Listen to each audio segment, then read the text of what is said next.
This is an English language session, and if anyone just wants to ask a question without writing it down, then feel free to do so. Actually, the first... Is everyone ready? I've got quite a couple of minutes.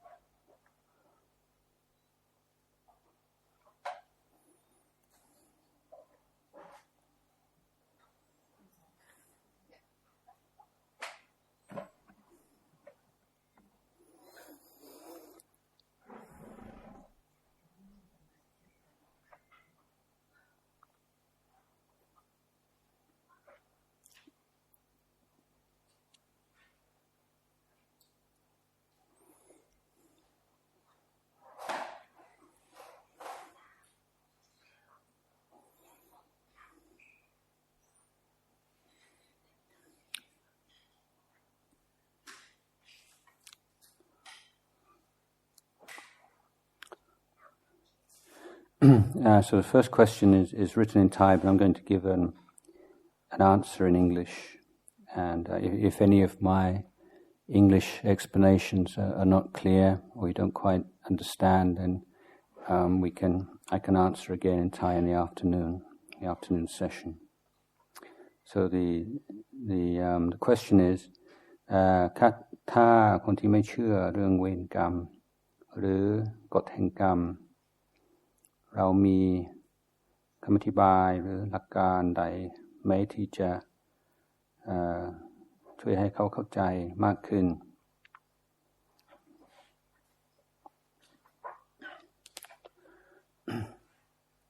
Okay, well, the law of karma is a natural and universal law, and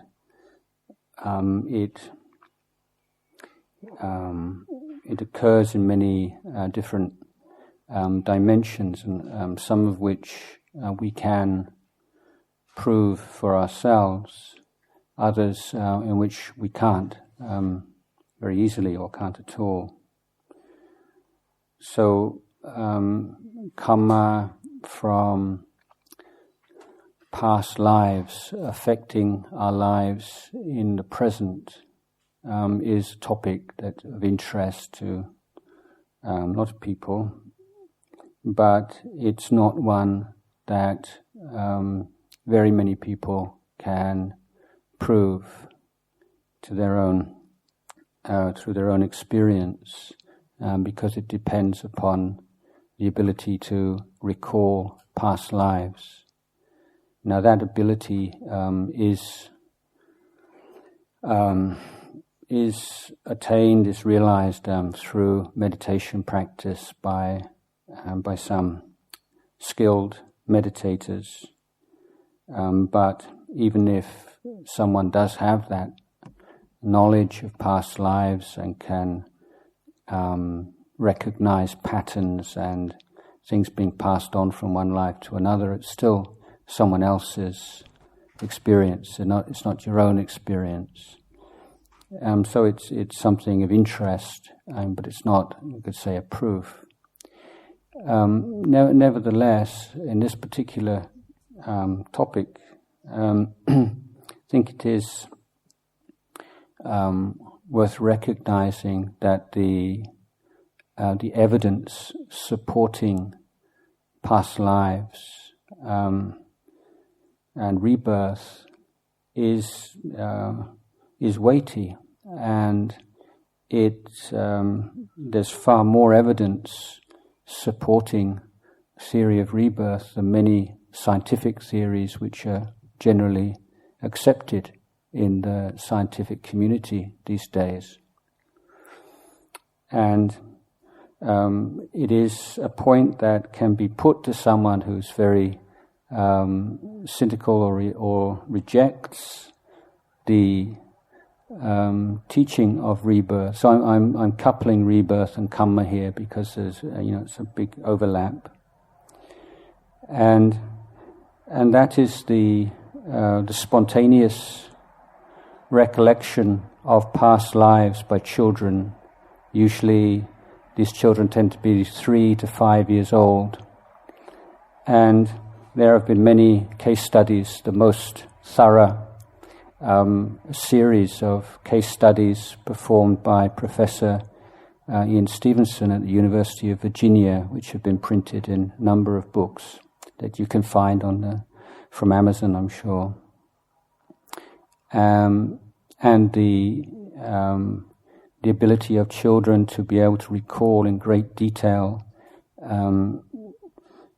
events that happened in a past life, to be able to go to somewhere in this life which they've never been and never had any contact with, and be able to recognize buildings and rooms and objects. These are very impressive, I think. And the question for someone who doesn't believe in rebirth is, all right, that's okay, but what alternative hypothesis have you got to explain these facts? Because people who take a stand on, I'm very scientific, I can't accept rebirth because I'm a scientist, okay, well, if you're a scientist, you can't just reject facts that don't agree with your position. So when you have these objectively verified facts on the ground of in this case, children, and not only in Buddhist cultures, non-Buddhist cultures as well, showing convincing ability to recollect past lives, then you have to be able to say, well, if you don't accept Buddhist explanation, what is your explanation? Rather than just saying, I don't want to have anything to do with it, it's not scientific, which is a very irrational and unscientific attitude. So these facts are out there, and there is the recollection of the most, let's say, scientifically researched evidence is with small children, but there is also the evidence of monks and lay meditators who have recollected past lives through power of meditation, and then also those who've been hypnotized and under hypnosis have been able to recollect past lives. So, as I say, the overall, the topic of karma and rebirth, are very closely intertwined, and pointing out to those facts, supporting the theory of rebirth is one way into talking about karma. A very important point to make is that Buddhist teaching doesn't consider our life is fated, or that we are doomed to follow out the script written by our behavior in past lives. We all bring into this world certain inheritance, certain tendencies, certain gifts and weaknesses and so on, which we understand are derived from past life experience. But we are not a prisoner of those. Our life is not determined by them. We can call this old karma, but the question really is, what new karma do you create? That is, how you deal with that. And we can see people living in very unpleasant surroundings with a lot going against them through effort, through integrity, patient endurance and so on, are able to transcend that environment. Others just become completely dragged down by it. So the number of people who are going to be dragged down by those very unfavorable conditions are always going to be far more than those who are not. But that the potential is there. It's not fate. And this can also be related to the whole discussion of genetics and genetic inheritance, because not so long ago, 10, 20 years ago, when the human genome was first being decoded, then there was a sense that the academic community was moving towards a kind of genetic fatalism, that we are determined by our genes. Oh, you're this or that because you've got that gene or this gene. And then it was discovered that genes have, to simplify, for those scientists amongst you, you have to forgive me here, to simplify it's as if genes have like an on and off switch. And you can have a gene which gives you a disposition to certain behavior or to certain illness even, but only if that gene is switched on. One of the interesting experiments that was done with rhesus monkeys was to take rhesus monkeys. There are a group of monkeys that have a genetic flaw, and the monkeys that have this genetic flaw deviation tend to be very aggressive in their behavior. So they divided these baby rhesus monkeys with this particular genetic flaw into two groups. And the first group were provided with or had contact with a loving mother, very supportive, loving conditions. And the other group were deprived of that. And they found that the monkeys, the monkeys who had the care and the love from when they were first born, even though they had that genetic disposition to violence, didn't manifest it in their life, whereas those that were in a harsh and unloving atmosphere developed this. So the gene was for violence and aggression was switched on by a lack of love and care from a parent, and it was, as it were, switched off through that love and care in the first few months of its life by its mother. So this is a good example of the way in which a gene does not necessarily lead to a kind of behavior. It's a disposition towards it, but environment, and particularly in early years of life, love of parents is something that can prevent this. So this is, parallel to, or this, the same thing as this idea of we have like gam gao, or we have old karma, but this is like predispositions or possibilities or probabilities. But whether or not those probabilities play out in your life is due to the new karma you create, what you do with this life.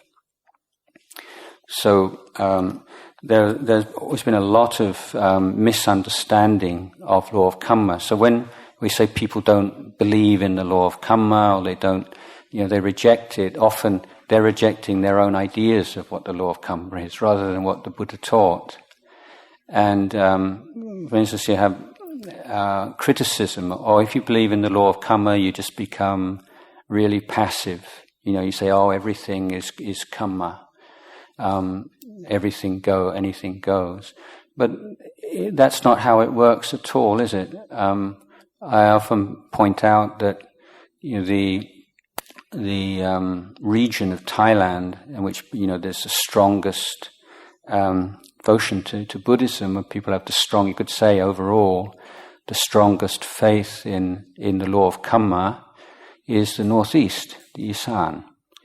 Now, if people with very strong faith in law of karma considered that my life as it is now is how it's meant to be and always will be, you would surely expect that people from the northeast of Thailand would never leave the northeast of Thailand. They just stick it out in their poor villages and make do, because that's their karma. in fact, I think there's hardly a country in the world where you can't find people from the northeast of Thailand. Bangkok's full of them, the Middle East is full of them, Europe, everywhere you go. And people who believe in the law of karma don't necessarily become passive. I mean, this is just so obvious from everyday experience. Perhaps to illustrate this point, let's suppose that you're driving along one day and you see a car has crashed into a tree. And you get out of your car and you walk towards the crashed car, and you see the body of someone lying by the side of the road, seriously injured. Now, as you get close to the body, you get the smell of alcohol. And you come to the conclusion, this person has crashed his car into a tree because he was drunk. Now, is there anybody who has drawn that conclusion who would then say, serves them right, let them die? You know you're not supposed to get drunk and drive. I don't think anybody would do that, would you? You know, you'd still get on your mobile phone and call the ambulance or call for help. So recognizing that someone is suffering because of some foolish act they've committed in the past, in this case, they're suffering from severe injuries through having crashed their car because they got drunk, doesn't mean you don't help them. And the fact that you might see someone who's disabled or born into a very poor family or something, you say, well, that's maybe because something that happened in the past life. It doesn't mean, therefore, that it serves them right. This is, the idea that many people have in the West. I don't know if amongst the young men here, particularly who like watching football. There was one of the great British footballers of the past 30, 40 years, called Glenn Hoddle, was manager of the England football team. But he's also involved in a lot of charities.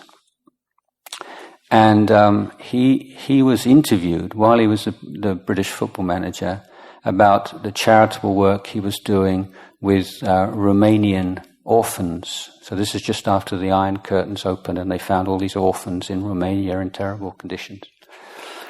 And he said, why do you think that these children should have suffer so much from when they're first born? And he said that he believed that it was from past lives. And because of that, he was sacked from his position as the English football manager, because he was accused of saying it served those children right. It was their fault that they were suffering. And that was just such a horrific idea that he shouldn't have any kind of position of authority or represent England. So this is a kind of wrong ideas about karma.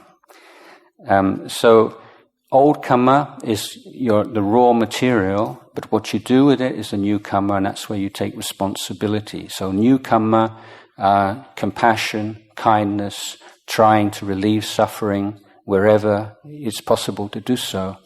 That's good karma, and which you have the power to perform and should try to perform, of course, in your daily life. Now, getting to the actual point of karma, Buddha said the essence of karma, the point of karma is intention. Okay. So what is karma? Karma is intention. And the Buddha is saying that intention is meaningful. We create our lives through our intentional acts.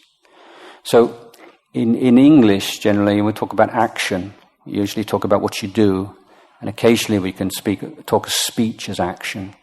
But deliberately thinking about something, or fantasizing about something, or dwelling on something, that's also karma, that's also action, because it's volitional, there's intention there. So let's say you suddenly have this thought of someone you don't like, just a sense of, I don't like that person. then there's not really any karma there. It's memory. Maybe you just hear his voice or you see her, and then just at that point of impact of seeing or hearing, this thought just pops up in your mind. Oh, I hate that guy. He's so obnoxious or something like that. Now that's just the result of all the karma, because you have various experiences, and you have all these memories in your mind about this person. There's some prejudices, and the prejudice just pops up. So that's like old karma, okay? But then if you grasp onto that and make a story about it, and yeah, he's so this way, oh dear, and you just add to it some more, then you're creating new karma. You're adding on to something that's already there. So you've got the old karma, it's the thing that just kind of pops up by itself, and then you've got the new karma as what you do with it. So if you're unskillful and you haven't trained your mind, then generally the mind, before you know what's happened, you've just sort of gone with a flow of dislike about that person and come up with other things you don't like, and your mind has got even more negative.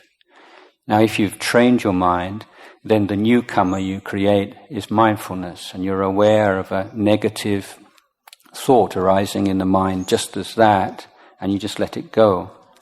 So this is the way with the new karma gradually wears away, and dissolves the old karma.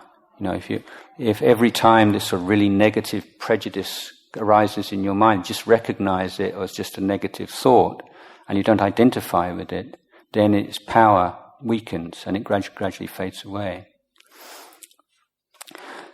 So volitional action, every volitional action has a result. This is what the law of karma is saying. So as I mentioned just now, looking at the law of karma in terms of, on the macro scale over lifetimes, that's something you can learn about and use logic and intelligence to think about. But what we can recognize in daily life is how our volitional actions affect us. So, for instance, if you act in ways that are unkind or unfair, dishonest, then every time you do that, or every time you lose your temper, for instance, every time you act in a greedy fashion, then it's like you're deepening a groove in your mind, a habit. You're strengthening the habit. And this is what law of karma, which you can see and recognize in your daily life, how every time you act upon an impulse, you strengthen it. So every time you lose your temper with somebody, you make it more likely that you'll lose your temper next time someone does something like that. And the more difficult you make it not to lose your temper. So this is how we create our life and the quality of our life, by the volitions that we act upon. If you're always looking in a negative way, always looking to find fault with other people, then over a course of time, it just becomes natural to you to be cynical and always to look on the negative side and be really miserable. And it's not something that you're born with. It's something that you've just developed a habit to do because you've lacked that insight and awareness of what's going on in your mind. So, talking about law of karma with someone, who doesn't want to talk about rebirth, it's encouraging someone to look at how our volitions and the volitions we act upon affect our life. What happens when you act? How do you feel afterwards? What are the effects? That's the law of karma. So it's the law of cause and effect on the moral, spiritual, emotional level that we can really observe. So there's so many different examples of this. If you lie, if you get into the habit of lying, why do people lie? Well, lie because they want something, or afraid they're going to lose something, or because or afraid of losing people's respect or wanting someone to like you, trying to portray yourself in a better light than should be, and so on. But what happens if you get into a habit of lying? It takes over after a while. It just becomes the easy way out, and in every situation you say whatever just gets you through in the best possible way, and you become that kind of person. And if you lie as a regular practice until you even don't realize you're lying anymore, you start to believe your own stories. Then you see it's really dangerous, and you've probably met people like this who lie so often they begin to believe their lies, and they get really upset and like noijai, if somebody confronts them and say that's not true, and how could you think that about me? So this is where lying becomes sort of just part of who you are, and it becomes really dangerous. But the karmic effect of lying also is that people don't believe you anymore, and people don't trust you anymore. And because you lie all the time, or if you do lie all the time, then you don't believe other people, because you assume that they're probably the same as you and they're lying as well. That's just a few examples, so I don't want to spend the whole time on that question, but it's a big topic and we can talk some more about it maybe after. Let me see.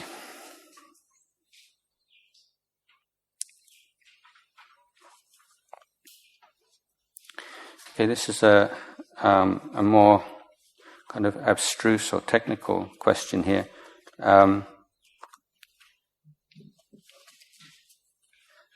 Does lucid dreaming have something to do with meditation and being mindful?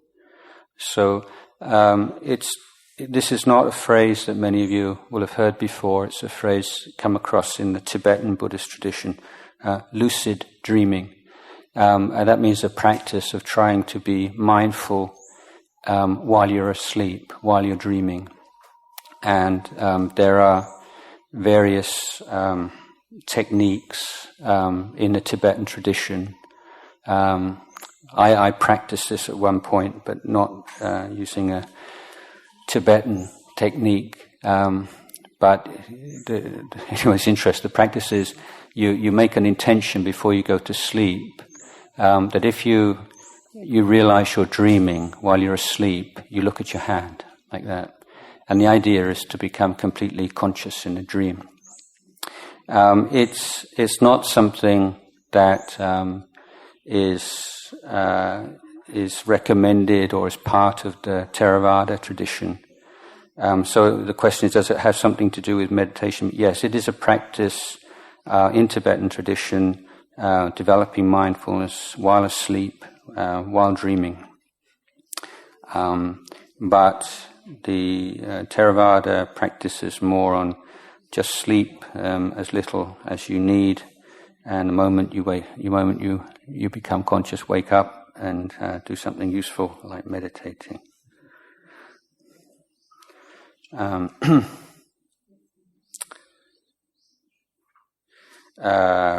Recently, someone discovered energy in which they call dark matters, but it seems like complete darkness, that there are measurable energy.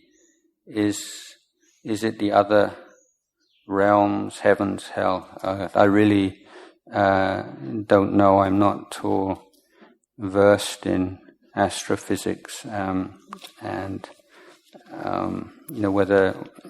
whether these other realms have a physical basis which could be in these dark matter. I did read that there's something like the universe, which we can see and measure, is only like about 1% of dark matter. So it's far more dark matter than anything else.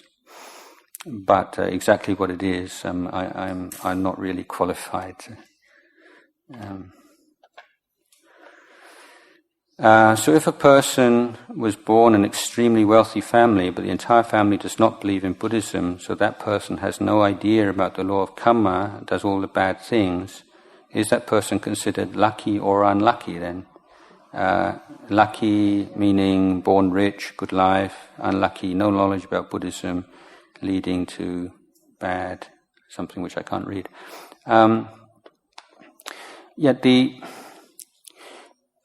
Whether or not, a wealthy, comfortable background is lucky or unlucky is not really Buddhist concepts, but the idea of what's given or what we have around us is expressed in the word, the Pali word, the word for money, which is paccay, or paccaya, meaning it's a supporting condition.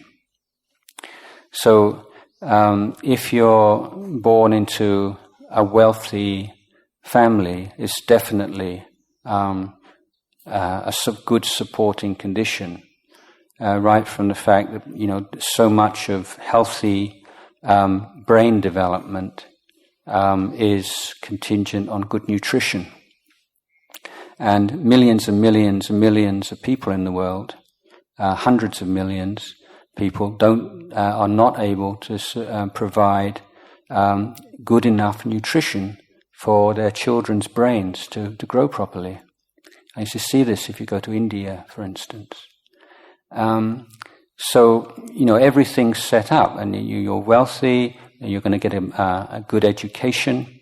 You're not unlikely to die in childbirth. Your mother's unlikely to die in childbirth. When you get ill, you're going to get good doctors, good medical care. So you've got a lot going for you. So yeah, it's a good thing. But it's not always and inevitably a good thing, because, as you know, wealthy families have their problems also. And there's a lot of suffering for people through human relationships between husbands and wives, between parents and children. And also, if wealthy people living in a wealthy family are coddled and spoiled, become very self-obsessed, narcissistic, immature. And one of the most important things that we need to learn as we grow up is the law of karma, in the sense of the law of consequences. So that means that we need to learn that actions have consequences, and see the necessity of taking responsibility for our actions. Now, often in a wealthy country, and particularly a country like Thailand, then parents will try to protect their children from any kind of suffering.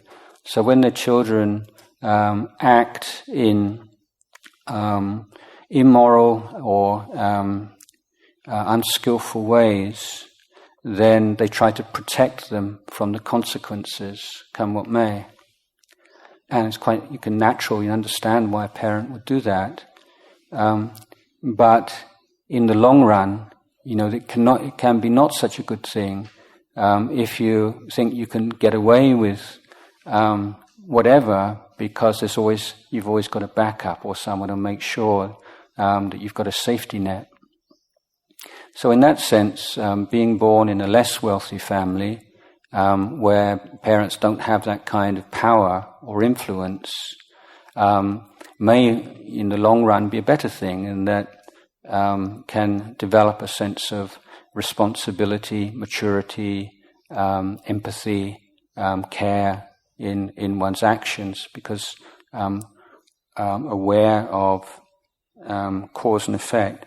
So I don't think that, although someone who's not Buddhist, necessarily believing in law of karma, but there are people who obviously who believe in other religions that have good moral codes, and I think, I find the teachings of, to be frank, teachings of Mormon Church as totally bizarre and almost ridiculous in a sense, but at the same time, the standard of morality amongst Mormons is very high.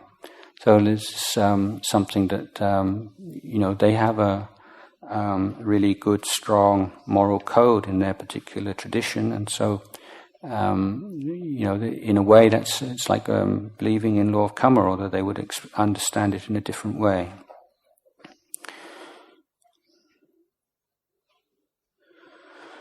But overall, say being born, Buddha said being born is the luckiest thing. Being born as a human being is a very lucky thing, very difficult thing. And being born in a Buddhist family, in a Buddhist environment, is extremely lucky. So, if you have a comfortable background and surroundings, and exposure to Buddhism, then that's about, in a Buddhist sense, that's about as good as it gets.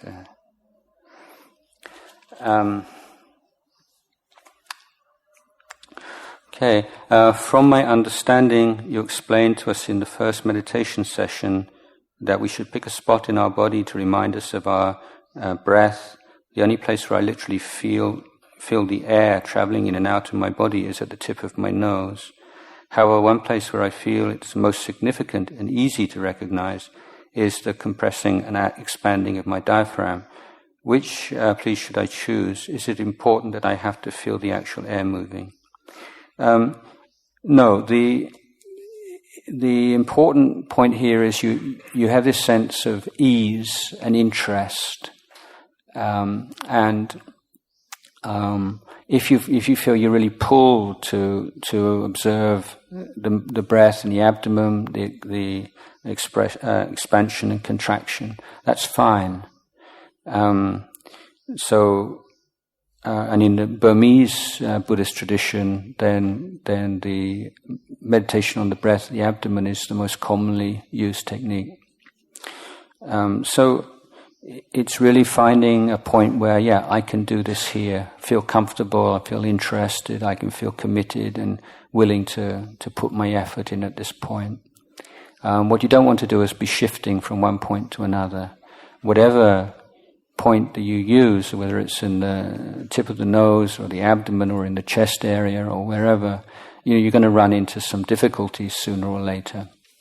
And be willing to that, and don't think, I must be doing it wrong because now I have some problems and defilements and so on arising. So the technique is not a way of avoiding or bypassing problems. It's giving you a basis to push through or to understand and to overcome problems.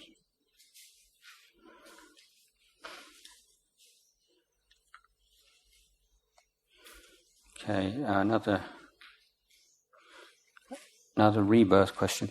With regards to rebirth, it is believed in Buddhism that people will be rebirthed until all the past karma is completely repaid.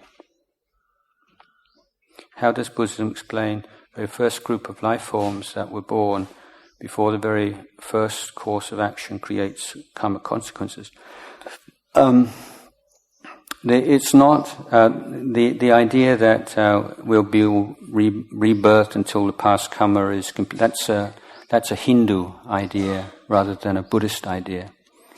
And in the sort of New Age in the West, all these sort of new Eastern influenced spiritual traditions, this idea, you're on this sort of slowly, gradually going up, working through your karma until eventually you reach this point of bliss and whatever. So that's not at all what the Buddha taught. And Buddha taught that this just goes on and on and on and on. As long as you put fuel on the fire won't go out. There's nothing inevitable about it, nothing that just naturally occurs over the course of lifetimes. The Buddha also pointed out that we have very limited and childish ideas of time. What is the nature of time? And this is a huge subject in itself. Now, in the West, the concept of time in the West is an arrow. It goes from point A to point B, from the past to the future. Time is an arrow. So if you conceive your idea of time is a straight line, then this question of where does that straight line begin is kind of a meaningful question. But that's just one way of thinking about time, and it's not part of time, not part of nature. It's something that we add on to it. It's a concept, human, created in the human brain. So the Buddha said that there is no conceivable beginning to this, and the Buddha could remember the past for unimaginable time. So, like for eons and eons, not just for like a few hundred years. And so the Buddha said, a gulpa or a gup, and he explained it. So you imagine, say, a mountain, which is a yojana, let's say about, 15, 20 kilometers long, 15, 20 kilometers wide, and 15, 20 kilometers high. And he said, once every 100 years, a bird flies by with a feather in its mouth, and it just brushes against this metal mountain. So how long would it take for that once every 100-year feather to wear away a mountain which is that huge? And he said that's one kalpa, nungap. And so the Buddha had a memory of many kalpas, not just one. And he said, he hasn't been able to find a beginning to all of this. So in modern scientific theory, we have the Big Bang theory is the theory most commonly accepted right now. So which will correspond to Buddhist idea of like worlds of expansion and worlds of contraction. So like a Big Bang and then a expansion, contraction, another Big Bang, going on and on and on, and not having a beginning. So, I don't know if this is an analogy, but if you have like a ball or a sphere and you say, where's the beginning of that? On the surface of a sphere, where's the beginning? Well, there's no point, there's a beginning on that. So the idea that there should be a first cause or a beginning or a creator is just an idea, it's a concept. Okay, maybe one more for now.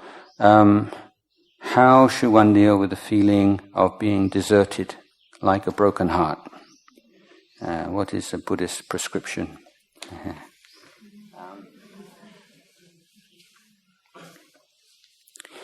Well,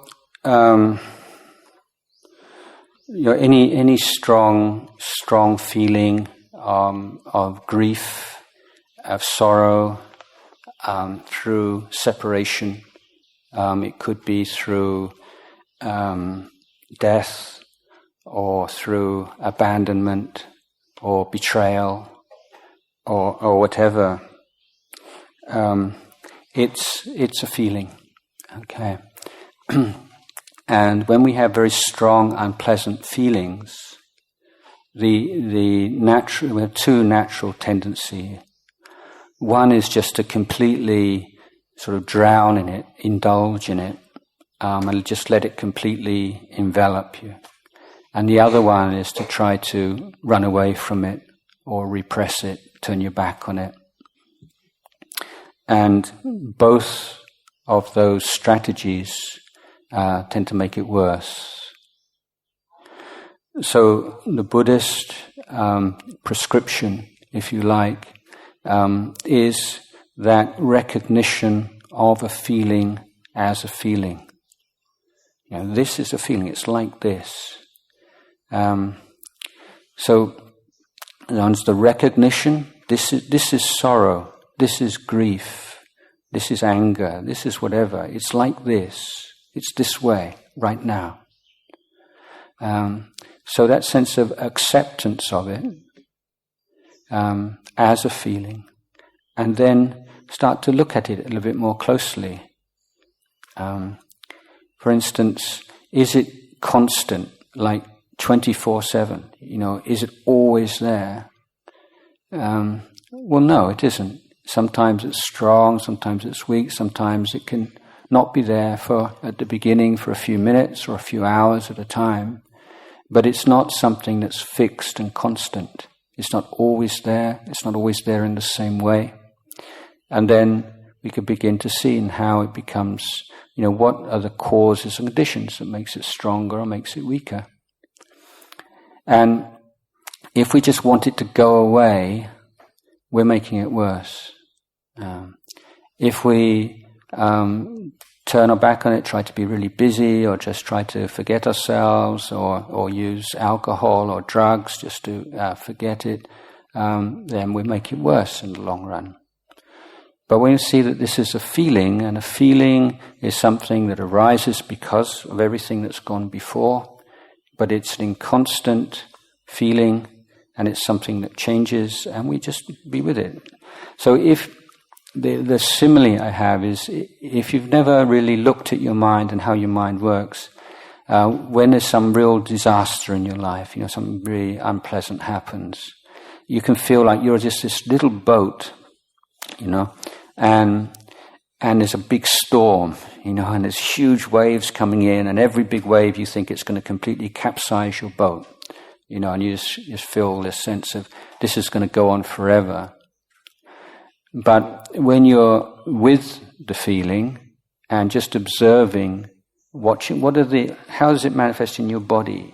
Which parts of your body does it feel? Where do you feel it? What's that feeling like?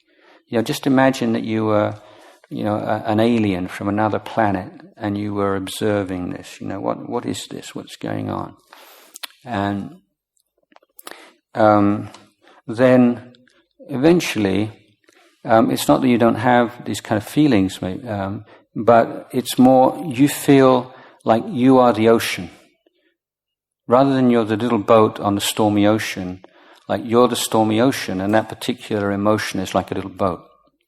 So you've got all this sort of surface commotion and wind and so on, but underneath that, there's this sense of calm.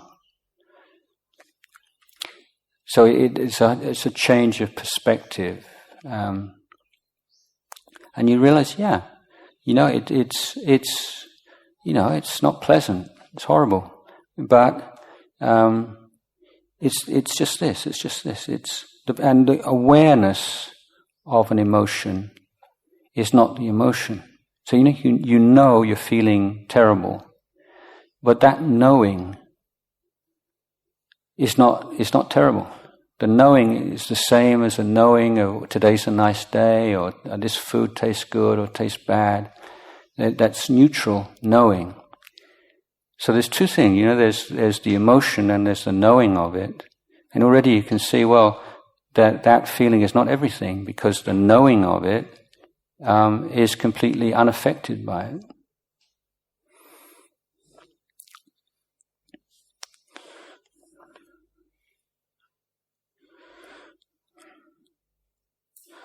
So when you're really suffering, and you feel abandoned, deserted, like life's like a desert, and you feel it's the end of the world.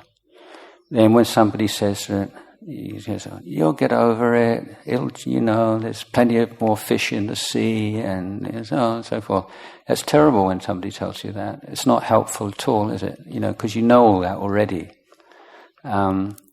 But it's more the emotional maturity just to bear with it, just to be patient, and just as if you've got a broken leg, this might be really inconvenient. You've got things to do and places to go, and this is the last time you want a broken leg. But that's it. You have to wait till your leg heals. And if you've got a broken heart, it's the same. It's not going to change overnight.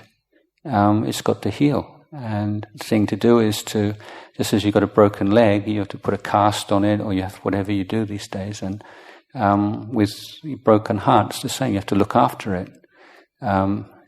Treat your heart well. Don't indulge in the feeling of self-pity and, oh, this always happens to me, or it's my karma, or anger at the person who's hurt you, and because that just goes on and on. But say, yeah, it's like this. This is what life's like. This is what happens. Human emotion is like this. So whenever you embark on a relationship, it's a gamble. It's always a gamble. You don't have any. You can never be absolutely sure in another person, their trustworthiness. No matter how much they say, but you only find out if someone's trustworthy over a period of years. So always recognizing anything it's mainea, it's not sure. Okay, I think that's just gone over our time for the morning, and we've got another few sessions of questions and answers. So the remaining ones I'll answer tomorrow.